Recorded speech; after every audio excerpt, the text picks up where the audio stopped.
बोलिए सतगुरुदेव की जय। भाई हमारा गुरुजी पूजनीय श्याम काका एक हमेशा एक कहानी कहता था बे भाईनी। એમાં એક મોટો ભાઈ ઉપર માળ માથે ઊભા હતા અને એક નાનો ભાઈ હેઠે હતા. એક કાચનું મર્તબાન હતું, એ ઉપરથી દઈ રહ્યા હતા. અમે ઉપરથી દેતા દેતા મોટા ભાઈએ નાના ભાઈને દીધું અને નાનો ભાઈ પકડવા માંડ્યા. એમાં અચાનક જ છે ને છૂટી ગયું અને હેઠે પડી ગયું. અમે જોવાની ખૂબી એ હતી કે ઉપરથી મોટા ભાઈ એમ કહેવા માંડ્યા કે ભાઈ મારી ગલતી થઈ ગઈ, તને પકડાઈ ન હોય કે હું સહી. તા હેઠેથી નાનો ભાઈ કે નાના ભાઈ તમે તો સહી દીધું પણ મેં પકડ્યું નહીં હરખી રીતે. હવે ઓલું ફૂટવાની ચીજ તો ફૂટી ગઈ પણ આમાં ઝઘડો ન થયો, કારણ કે ઉપરવાળાએ ગલતી માની, હેઠેવાળાએ ગલતી માની, તા તો ઝઘડો ખતમ થઈ ગયો.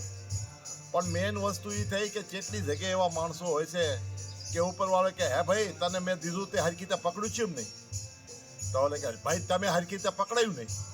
એટલે થઈ ગયો ઝઘડો ઊભો થઈ ગયો. વાત એક ને એક છે, ઓલો આપની ગલતી ન માની, ઓલા આપની ગલતી ન માની અને ઝઘડો થઈ ગયો. તો કહેવાનો મતલબ એ છે, અને ફૂટવાનું તો ફૂટી ગયું, ભાવી સારું તો ન થાય, પણ ઝઘડો રહ્યો ને, જે ગલતી માને ને તો ઝઘડો ન થયો. તો કહેવાનો મતલબ એ છે કે ચઈ બી આપણે નાની મોટી કોઈ વાતાવરણ થાય ને તો આપણે ગલતી માની લેવી તો ઝઘડા ખતમ થઈ જાય. અને આપણે ગલતીઓને કાઢતા રહીશું, આમની ગલતી અહીંયા ઝઘડા ઉભા રહે. તો જેટલું બની શકે આપણે તાલમેલ બનાવવો હોય તો આપસમાં પ્યાર પ્રેમ રાખજો, એકબીજાનું માન દેજો. એમાં તો આપણો ઓલે કહેશે ને બહુ મોટી વસ્તુ છે. તો ભાઈ અમારા તરફથી આપ સૌને જય માતાજી, જય માતાજી, જય માતાજી. સદગુરુ સાહેબ જય માતાજી. આજ અમો માણુભાઈની કહાની તમને કહી રહ્યા છે. એક ગામ હતું, ગામના અંદર માણુભાઈ, એમની પત્ની અને એમનો એક દીકરો રહેતા હતા. ગામના અંદર એક એવી પ્રથા હતી કે કોઈ માણસ ખતમ થઈ ગયું હોય તો ગામના માણસ બધા એક ઠેકાણે ભેગા થાય.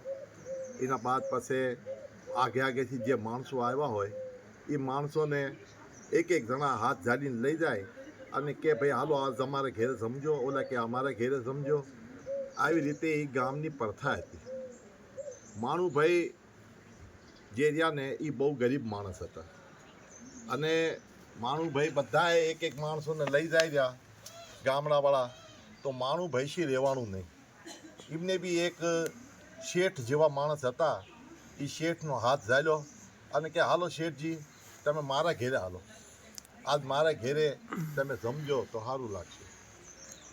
તો ઓલા બીજા બધાએ કહેવા માંડ્યા કે આ માણુભાઈના ઘેરે તો કુછ એવું છે બી નહીં, ખાવાય નથી, અને આ લઈ જઈ રહ્યો છે ચેમ થશે.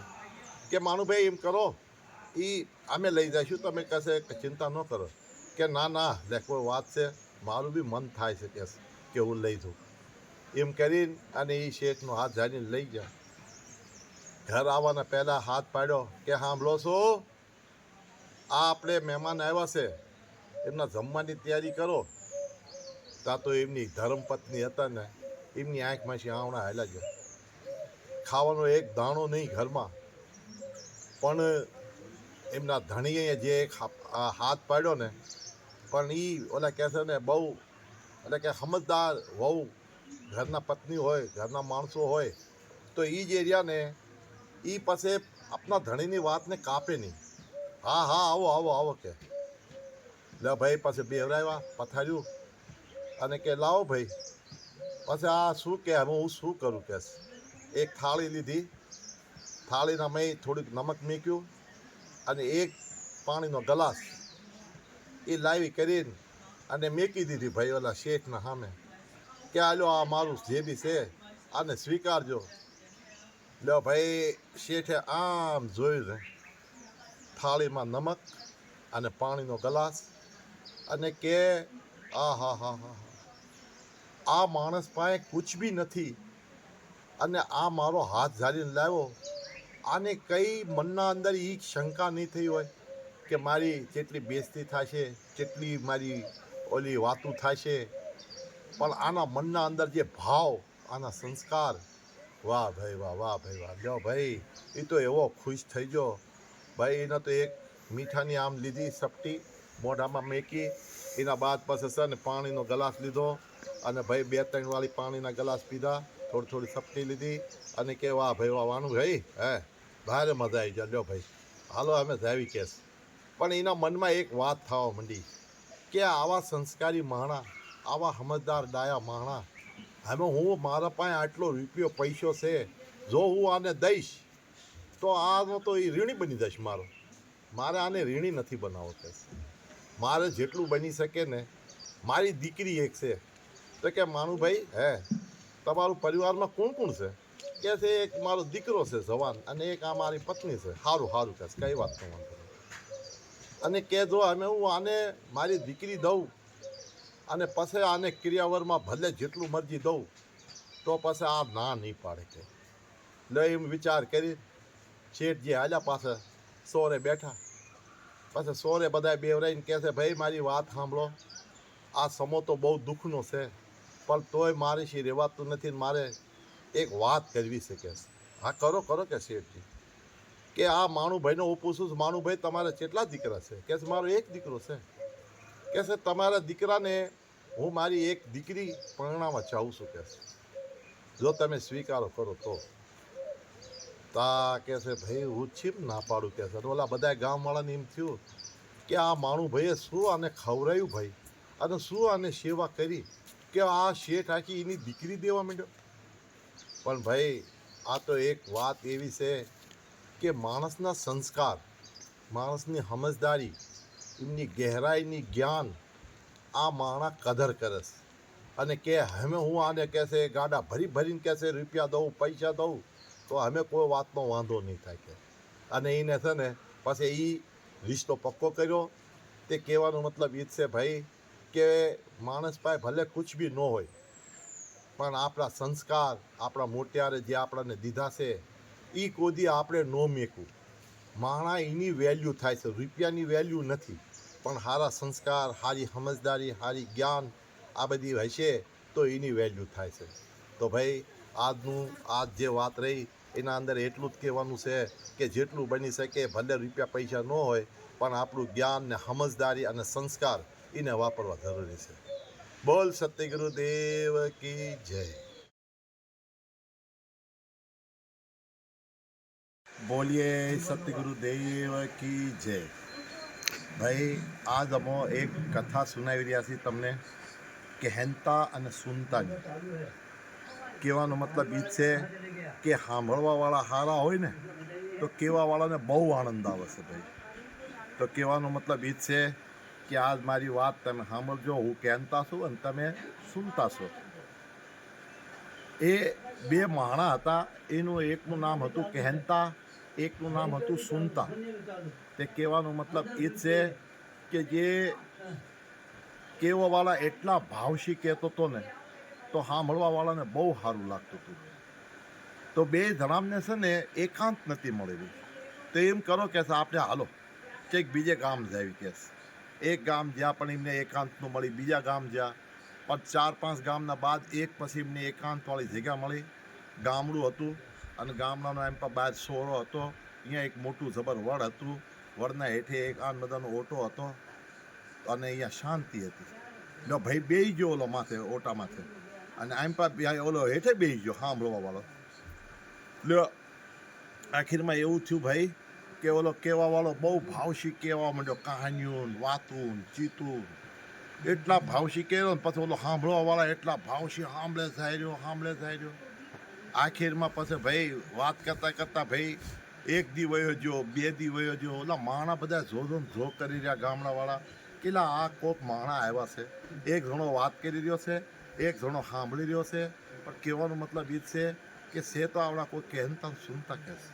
ભાઈ 3 દી વહી જા, 7 દી વહી જા આમ કરતાં પણ ન ખાય ન પીવે. એટલે ભાઈ એવું વાત થઈ ને કે હાવ 2 જણા પડ્યા વાતું કરતાં ને ઓલો સાંભળતા બે મરી ગયા. ગામડાવાળામાં આમ જોઈ કે આ તો બે જણા મરી જશે. હવે આમનું શું કરવું કે છે. પણ હતા દોસ્ત કે એમ કરો આ 2 જણાનું અંતિમ સંસ્કાર આપણે હારે કર્યું. એટલે જય કરી નીવડાઈ શમશાન ભૂમિ લઈ ગયા અને બેને એક હારે મેક્યા અને એક હારે અંતિમ સંસ્કાર કરી નાખ્યો.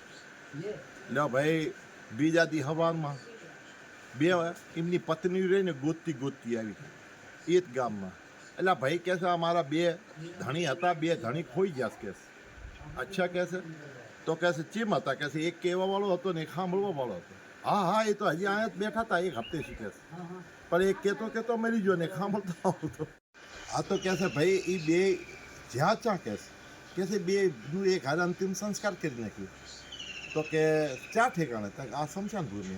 તો કે હાલો ને કે અહીંયા લઈ જાઓ ને. અહીંયા લઈ ગયા ભાઈ. અહીંયા જઈને બે ઓલી રાખ પડી હતી ને એ રાખમાંથી એક પત્ની એના વરના ફૂલ ચૂનવા માંડી, બીજી પત્ની એના વરના ફૂલ ચૂનવા માંડી. એટલે ગામડાવાળા હેરત થઈ ગયા કે આનો શું મતલબ ભાઈ? આવી રીતે કહેશે? આ તો ભારે ગજબ થયું કહેશે. પછી કહેશે તમે કરો છો શું કહેશે?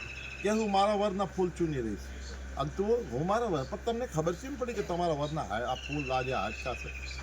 કહેશે એમ છે મારો વર જે હતો ને કહેશે એ બહુ ભાવશી વાતું કરતો હતો. તો જ્યારે વાતું કરતો હતો ને કહેશે તો એના હાડક્યા છે ને ઘસાતા હતા આમાં. તો આ ઘસેલા હાડક્યા છે ને એ મારા વરના છે કહેશે. તો એ હું ચૂની રહીશ કહેશે. તો ઓલી બીજીને કહે તારા વરના કેમ ખબર? મારો વર બહુ સાંભળવા વાળો હતો. તો કહે છે એ સાંભળતા એને છે ને હાડક્યામાં કાણા પડી જતો હતો. તો એક જે કાણાવાળા હાડક્યા છે ને એ મારા વરના જ કહે છે. એમ કે એને અલગ મૂકી દીધા. ગામડાવાળા કહે હા હા હા હા, ઓલા બે જણા તો હતા ભાઈ. ઓલા કહે છે મહાન, એક કહેતા ને એક સુનતા, પણ આ એમની પત્ની બી બહુ કમ નથી કહે છે. આ એ બહુ મહાન છે. તે બધા પગે લાગવા માંડ્યા ભાઈ. પણ કહેવાનો મતલબ એ જ છે ભાઈ કે જ્યારે બી કોઈ ભજન હોય, કોઈ કથા હોય, કોઈ સત્સંગ હોય તો એને બહુ પ્યારથી સાંભળશો તો ઓલા કહેવાવાળાને બી બહુ આનંદ આવે છે. તો બહુ સારી આજની કથા આજ આ સમાપ્ત કરું છું. આપ સૌને મારા તરફથી જય માતાની, જય સતગુરુ સાહેબ. જય માતાની, જય સતગુરુ સાહેબ. આજ અમે એક કથા રાધાની અને એક સંગીતકારની કથા કહી રહ્યા છીએ. એક રાધાનું રાજ્ય હતું. એમાં એક સંગીતકાર આવ્યો અને એને આવી કરીને એવી રાધા પાસે પ્રાર્થના કરી કે રાધા સાહેબ અમો તમારા દરબારમાં કંઈક સંગીત વગાડવા, કંઈક ભજન, કંઈક સત્સંગ કરવા ચાવી છીએ અને મારી કંઈક શરતું છે કે. રાધાને એમ થયું કે આ શું કહેવા ચાવે છે? તો કે હાલો બોલો શું કહેવા ચાવે? કે હું જ્યારે સંગીત વગાડું ને તો તમારા જેટલા માણસો બેઠા હોય ને એ સંગીતમાં આમ ગરદન ન હલાવે. બસ મારી આટલી છે. અને જો ગરદન જીની હલી ને એની ગરદન કાપી નાખજો કે. બોલો કે છે આવી ભાઈ. એટલે એને એલાન કરી રાજા કે ભાઈ આ કંઈક ખારો કંઈક સંગીતકાર. એને દરબારમાં એલાન કરી નાખ્યું કે ભાઈ આવી રીતે એક સંગીતકાર આવ્યો છે અને એને કીધું છે કે ભાઈ જે બી આવો સંગીત સાંભળો પણ ગરદન ન હલવી દે. જો ગરદન હલી તો ગરદન કાટવી પડશે. એટલે ભાઈ આખીરમાં કહેવાનો મતલબ એ છે કે રાજાએ આ બધું ઘોષણા કરી દીધી. માણસો આવી ગયા, ભરી ગયા, આખું બેહી ગયા અને રાજાએ બે ચાર માણસને ઊભા રાખ્યા કે ભાઈ જુઓ કોઈ બીની ગરદન હલે ને એનું નામ લખતા રહીજો કેસ. તાકે ઠીક છે કેસ. એટલે ભાઈ પાસે સંગીતકારે ભાઈ સંગીત શરૂ કર્યું. સંગીત હાલવા માંડ્યું. પણ ઓલા માણા જેટલા આવ્યા હતા ને એવડા મેં વિચાર કર્યો કે ગમે એવી થાય પણ ગરદન નથી હલાવી. જો ગરદન હલી તો ગરદન કપી દો. લે ભાઈ પાસે તો ભાઈ સંગીત હાલ્યું. એટલે ભાઈ પાસે સંગીત હાલતા હાલતા હાલતા હાલતા જેમ જેમ મધ્યરાત્રિ થઈ અને સંગીત એટલું સારું થવા માંડ્યું. એટલે એમાં પછી એક જણાની ગરદન આમ હાલવા માંડી, સંગીતમાં ડોલવા માંડ્યો. થોડીક વાર થઈ તો એક ઓલ પછી ડોલવા માંડ્યો. સંગીત એ બહુ સારું લાગવા માંડ્યું. સંગીત એટલું સારું હતું, સંગીતના અંદર એટલો રસ હતો ભાઈ. આખીરમાં ભાઈ કહેવાનો મતલબ એ છે કે સંગીત પાસે ખતમ થઈ ગયું અને રાધાએ પછી છે ને કે ઓલા એના સૈનિકોને પૂછ્યું કે ભાઈ અમે આમાં શીખ્યો કે આમાં કેટલા જણાની ગરદન હલી હતી? તા કે છે આમાં 12 જણાની ગરદન હલી હતી આ હજારો માણામાં. હે કેસ? તો કે ચલો એ 12 જણાને જ લઈને આવો કેસ. 12 જણાને અહીંયા ઉભા રાખ્યા અને ઓલા સંગીતકારને કહે છે રાજા એમ કહેવા માંડ્યો કે ભાઈ આ તારા જો જેની ગરદન હલી હતી આ 12 જણાની કેસ. આ એમને હું આ પકડીને લઈ આવ્યો છું કેસ. હવે બોલ શું કેવું છે અમને કેસ? કે રાજા સાહેબ એ તો મેં એક એલાન એ કાજુ કર્યો હતો કે મારે એ જોવું હતું કે મારા સંગીતના જેટલા ઓલા કહે છે એના ગુને દીવાના છે, સંગીતના જેટલા પૂજારી છે, તો ભાઈ આમને જેને ગરદન કપવાની બી ભાઈ જેને પરવા નથી, અને એમને પછી સંગીતમાં જે ડોલી હાલ્યા, તો ભાઈ આ અસલી હાસા છે, આ મારા હાસા સાંભળવા વાળા છે. તો રાજા સાહેબ આમને કોઈને મારવું નથી, આમને કાપવા નથી, પણ આમને ઇનામ દેવાનું છે. અને આજના બાદ અગર હું સંગીત ગઈશ તો ખાલી આ 12 માણા હાટું નથી ગઈશ. તો ભાઈ કહેવાનો મતલબ એ છે કે આ સંગીતકારની આવી ઘોષણા અને આવી વાતો ખાલી એને હારા માણા ગોતવાની હતી. તો કોઈ બી કામમાં કહે છે બેવો ઉઠો, પણ એ પરવા ન કરો કે આનું શું થાય છે. એ કામના અંદર ખોવી જાઓ. જો એ કામના અંદર ખોઈ જઈશું ને, આપણે હાવ તન મન ધનથી કામમાં લાગી જઈશું ને, તો એ કામના અંદર આપણાને સફળતા જરૂર મળે છે. તો ભાઈ આજની કથા ખતમ કરું છું. હવને જય માતાની, જય સતગુરુ સાહેબ.